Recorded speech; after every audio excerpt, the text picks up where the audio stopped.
ይሄ ያንተ መልስ ነበር የነበረው በሰዓቱ አቶ ጀዋር። የዛን ጊዜ መንግስት ሲለው የነበረውን ነገር ማንም አይሰማውም የሚል ነው አጠቃላይ ብቻ አጭሩ። ይሄ ሌላ የተወሰነው ጥያቄ እናንተ ነው። ሌላውን ግን ሌሎች ደሞዝም ተቀብሎ የማያውቁ ሰርተው የማያውቁ ሰዎች የሚያራግቡ ስለሆነ ማንም አይሰማቸው የሚል ነበር መልሱና ዛሬ በዚህ መንገድ መመለሱና አሁን በተለያዩ መንገዶች ይሄንን ጥያቄ ለመመለስ መንግስት እያደረገ ያለው ሁኔታ እንዴት አየኸው? ዝርዝር ጉዳዮቹን ይጠቅማል አይጠቅምም፣ ጉዳቱስ ትርፉስ የሚለውን ነገር በደንብ እንገባበታለን። ብቻ ከዚሁን ጀምር። አማራጭ እኮ አልነበረውም።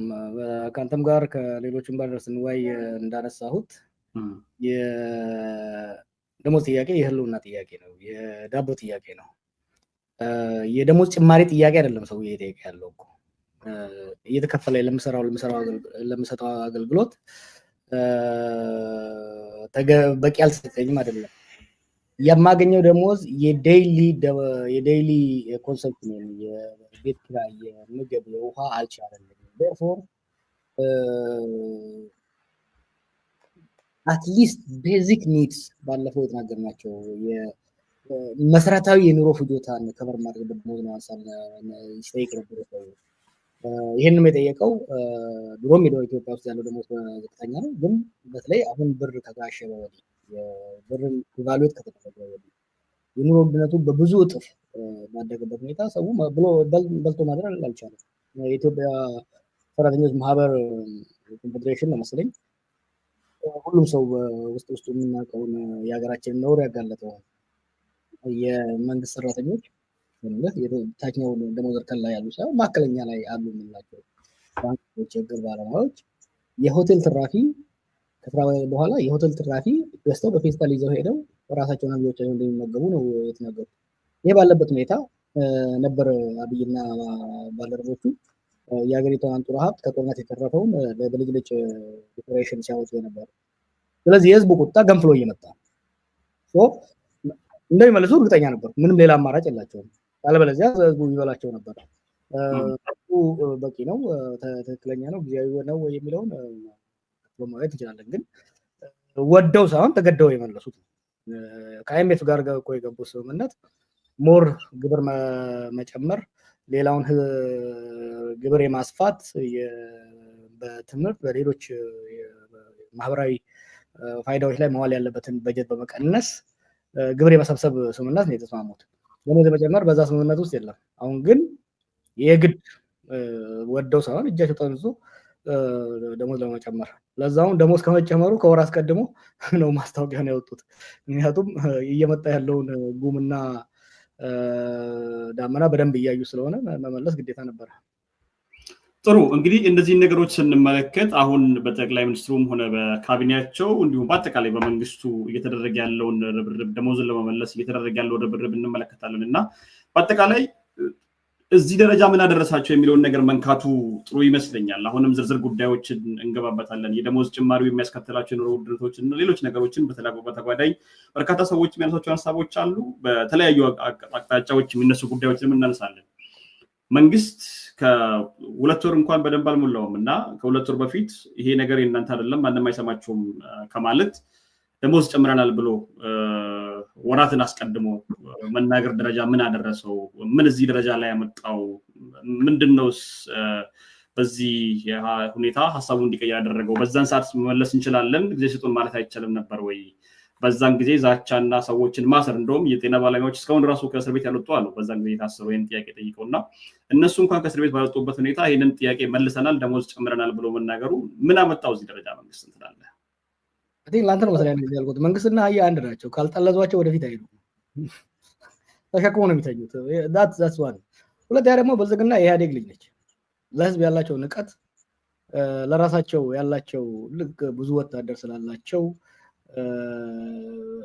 እነኚህ ደግሞ በኢህአዴግ አትሊስት ሰፋ ያለ ነበር። እነኚህ ደግሞ ደሴት ፈጥረዋል። እቺ ብልጽግና የምትባል የህዝቡን ሮሮ አላወቁም። ለሚቴል ሚስቴክ ምናምን አይነት ሚስቴክ እንደሰራው ይሄ ጥያቄ ሲመጣ ቁጭ ብሎ በተረጋጋ መልኩ ከራሱ ካቢኔ ጋር ከታች ካለው ጋር ከመወያየት ይልቅ ግር ብሎ በጤና ባለሙያዎቹን መምህራኖቹን ሰበሰባቸው፣ በራሱ ወጪ አደራጃቸው። ከምስራቅ፣ ከደቡብ፣ ከሰሜን፣ ከማዕከል መጥቶ ለመገናኘት የሎጂስቲኩም የፋይናንሻል አቅምም የጸጥታም አመቺነት የሌለውን መምህራን የጤና ባለሙያ አንድ ቦታ አሰባሰባቸው። ቀን ቀን የእሱን ዲስኩርስ ሲኮመኩሙ ብለው ማታ ሲደራጁ ነበር።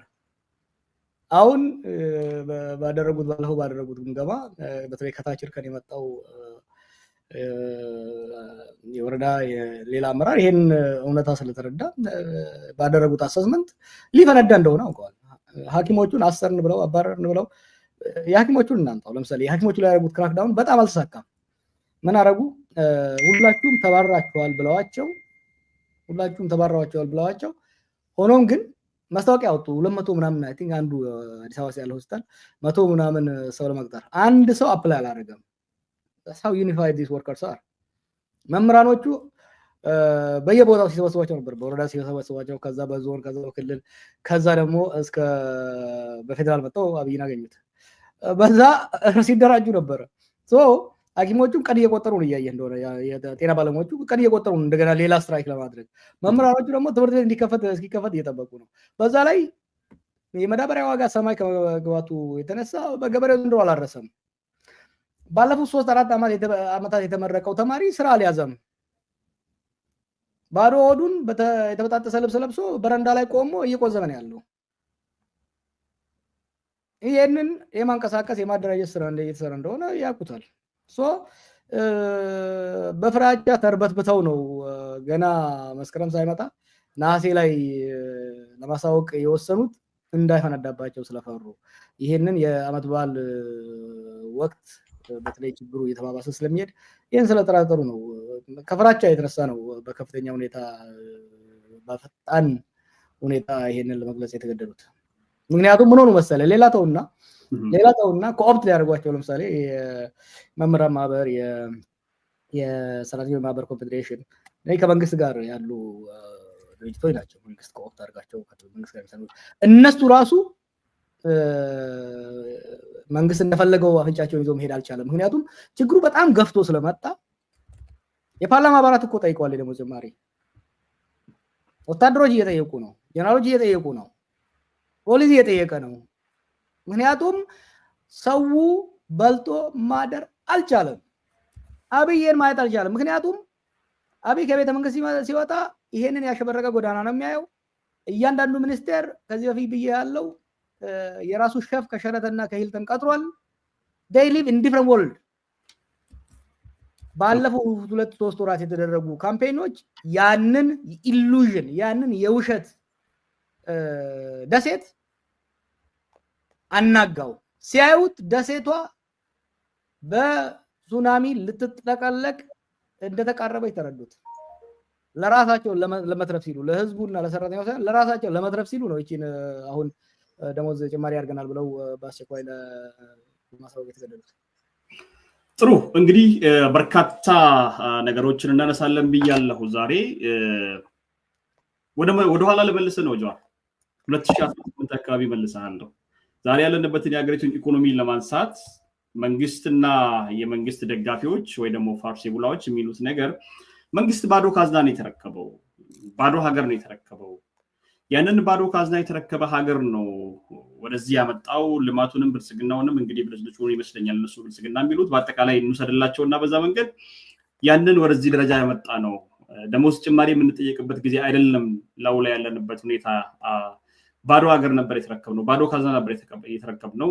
ለዛም የውጭ ምንዛሪ ወደ $9 ቢሊዮን የውጭ ምንዛሪ ነበረብን፣ ያንን ዕዳ መክፈል ነበረብን የሚል ነበር። ጠቅላይ ሚኒስትሩ ጭምር ሲናገሩበት የነበረውን ነገር ነው አሁን እያነሳሁልህ ያለሁት።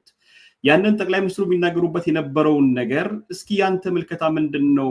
እውነትስ 2018 ላይ የነበረው የሀገሪቱ ኢኮኖሚ ምንድነው ይመስላል የሚለውን ከዚህ ከጠቅላይ ሚኒስትሩ ንግግር በኋላ እንመለስበትና ዛሬ ወዳለንበት ሁኔታ እንመጣለን። አሁን ያለውን የብድር ሁኔታ እንመለስበታለን። ያንን መሸከም የሚችል ኢኮኖሚ ነበረው በዛ ሀገር ውስጥ ብድር ሳይቀበሉ ያንን ዕዳ 59% የሀገሪቱን ዕዳ መሸፈን የሚችል ኢኮኖሚ በሀገሪቱ ውስጥ ከነበረ የሀገሪቱ ኢኮኖሚ እንዴት ነው የሚታየው?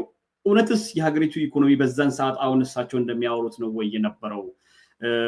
ፋርሲ ሙላዎች የሚያነሱት ሐሳብ አለ እንግዲህ ከዚህ ጋር በተገናኘ ባዶ የነበረችን ሀገር የተራቆተችን ሀገር እነሱ ወደ ቲፒኤልኤፍ ነው የሚወስዱት ቲፒኤልኤፍ መንገዱን ካዝናውን ሁሉ ዘርፎ ወደ መቀሌ የሄደበትን ባዶ ካዝና የተረከብንበት ብሎ ነው የሚያነሱትና በአጠቃላይ የሀገሪቱ ኢኮኖሚ ደግሞ ራሱ መልሶ ያንን ሁሉ ዕዳ መክፈል የሚችል ነበር በሰዓቱ ምንድነው ያንተ እይታ እዚህ ላይ ሎክ ከመለስ ሞት በኋላ የኢትዮጵያ ኢኮኖሚ ዳውንዋርድ ትሬንድ ነበረው እያሽቆለቆለ ነበረ ምንም የሚያካክድ አይደለም አብይ እኮ የኢትዮጵያን የፖለቲካና የኢኮኖሚ ቀውስ ምክንያት ሆነ አይደለም አባባሰ ነው ይያል ከመለስ ሞት በኋላ መለስ ጀምሯቸው የነበሩ ትልልቅ ፕሮጀክቶች ነበሩ እሱም የፈተናቸው ስለዚህ የነበሩ ከሱ በኋላ ህወሓት ኢህአዴግ አውራ የሌለው ካፕትን ነው ማለት ይችላል እና ጀነራሎቹ ሚኒስትሮቹ እነዚህ ሜጋ ፕሮጀክቶች ላይ የተሾሙት የተብላሹ ማሽኖችን መግዛት ከዛ የሚተርፈውን ገንዘብ ለግልና ለቡድን መጠቀም ኢኮኖሚው ሚስ ማኔጅመንት ነበር በኃይለ ማርያም ጊዜ ሲሪየስ የሆነ ኢኮኖሚክ ሚስ ማኔጅመንት ነበር ብድር መበደሩ ችግር የለውም እኮ ብድር ተበድረ ከሰራህበት ብድር ነሰርሊ መጥፎ አይደለም ለሀገር ክሬዲት ሲስተሙ ይሰራል ፋብሪካ ሰርተ ያ ፋብሪካ ውጤታማ መጀመሪያ ቅድመ ጥናት አድርገህ ፋብሪካው ተሰርቶ ያ ፋብሪካ ውጤታማ ከሆነ ብድሩን መመለስ ብቻ ሳይሆን ትርፍም ማምጣት ይችላል ያኔ ታስበው የነበሩ ስኳር ሌሎች ሜጋ ፕሮጀክቶች ቢፈጸሙ ኖሮ አገሩን ትራንስፎርም ያደርጉ ነበር ግን እነዛም ህዋቶችም አገሪቷ የገባችበት የፖለቲካ ቀውስ የኢኮኖሚውን አዳከመው እውነት ነው እና አብይ የተረከቡት መለስ ትቶት ሄደውን ኢኮኖሚ አይደለም በመለስና በአብይ መካከል ሲሪየስ የሆነ ኢኮኖሚክ ሚስ ማኔጅመንት ነበር ይሄ አንድ ፋክት ነው ካዝናው ባዶ ነበር ውሸት ነው ገንዘብ ተዘርፎ ነበር አዎ ተሰርቆ ነበር አዎ ግን ሪሜምበር ለውጡ አብዮታዊ እንዳይሆንና ከውስጥ በሚመጡ አመራሮች እንዲቀጥሉ ያደረግንበት አንዱ ምክንያት እንዲህ አይነት የሀገር ዘረፋ እንዳይፈጸም ነው እና የሀገሪቷን የተቋማዊ የኢኮኖሚ ተቋማት ከልክ በላይ ሊያዛንፍ የሚችል ዘረፋ አልነበረም የተካሄደው ኢኮኖሚ was not fully healthy ግን እዛው ነበር ኦኬ let's say 9.9 ቢሊዮን ብድር ከፈልኩ ነው ያለው ስንት ያህል ገንዘብ ነው በጦርነት ያጠፋው አብይ $60 ቢሊዮን ነው ትግራይ ላይ በትግራይ በተደረገው ጦርነት ብቻ 30 ቢሊዮን የከሰር ነው አማራ ኦሮሚያና ሌላው ስንጨምረው ይሄ ማለት የወደመው መሳሪያ የወደመው መሰረተ ልማት ያጣ ኦፖርቹኒቲ ኮስቱ ያጣነው ኢንቨስትመንት ሰደምሮ 60 ቢሊዮን በትንሹ እስከ 100 ቢሊዮን ሊደርስ የሚችል ነው ሶ 9 ቢሊዮን መክፈሉ ነው ያዳከመው ወይ 60 ቢሊዮን ጦርነት ማውደም ከዛ ወዲህ ወደ 30 ቢሊዮን ደግሞ በዚህ በልጅ ጨበራ ጩርጩራ ማፍሰስ ዲም ላይት ሰው እየተራበ ሀገር እየፈረሰ የሺሻ ቤት የሚመስል ዲም ላይት መስራቱ ነው ያዳከመው ያስ ህወሓትና አገዛዙ የራሳቸው ድክመት ነበራቸው ለዛ ነው ከስልጣን የወደቁት እኮ I don't know why they make the same mistake if you go back በዛ ጊዜም ስለነበረው ምንድነው ኢኮኖሚ ነው ማኔጅ እያደረጉ ያሉት በኢኮኖሚ መስመር ነው የምንመጣባቸው በኢኮኖሚው መስመር ነው የምንጥላቸው ስል ነበር በቄሎ ጊዜ simple that's what we did ከና አብይ ጋር ሲነጻጸር ግን እነዛ የዚህን ሀል ሚስ ማኔጅ አላደረጉም እውነቱን ለመናገር ኃይለ ማርያም ጠንካራ መሪ አልነበረም ግን ባለጌና ዱርዬ አልነበረም በሀገር የሚጫወት ሰው አልነበረም he was a responsible moral man ሆል ኮዲል እያደረግን ያለ ነው ግንዛቤም የሌለው እውቀትም የሌለው ስነ ልቦና የሌለው ሀገር ምን እንደሆነ ማይረዳ ሀገርን እንደ ሸምሱ ሱቅ በደረቴ ሊጫወትባት የሚፈልግ የ130 ሚሊዮን ሀገርን ህዝብን ሀገር እንደ ሸምሱ እኮ ስማ ነጋዴው ይሄ በሱቅ በደረቴ ይዘው ልጆች የሉም ሜክሲኮ እነሱ እኮ በኢትዮጵያ ኢኮኖሚ አብይ የተጫወተውን ያህል እነዛ እኮ አይጫወቱበትም በሚሸጧት መላጭና ሰልባጅ he played with the economy ከዛ ምን ያደረገው በጦርነት ካወደማት በኋላ ከጦርነት የተረፈው ነው በብልጅ ላይ ካጠፋው በኋላ 100 ቢሊዮን የሚያክል ገንዘብ ካበጠፋ በኋላ ስለ ህዋቶች ስላጠፉት 9.9 ቢሊዮን ማውራት ይፈልጋል። ህዋቶችማ ተቀጡ፣ ስልጣን አጡ እኮ በዛ ምክንያት። ናው እሱ በእነሱ ማአት እጥፍ 10 እጥፍ አጥፍቶ እነሱ ላይ ሊያላክክ ይፈልጋል። ኖ አብይ ሀገሪቷን በጦርነት አድቅቆ ከዛ የተረፈውን ገንዘብ በብልጭልጭ ላይ አባክኖ መጨረሻ ላይ ምን አደረገ?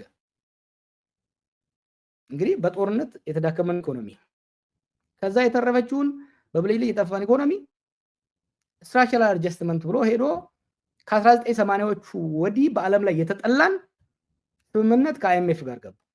ይህ ማለት ምን መሰለ? ኦልሬዲ ታሞ ከአልጋ ቁራኛ ለሆነ ሰው ኮሶ እንደመስጠት ነው። ኢሚዩኒቲው ተዳክሞ አልጋ ላይ የተኛን ሰው ኮሶ ብትሰጠው ሽንት ቤት ሄዶ እዛው ነው የሚሞተው፣ እዛው ነው የሚቀራው። ታጥቷት ሂድ ኢኮኖሚው ኮላፕስ አደረገ።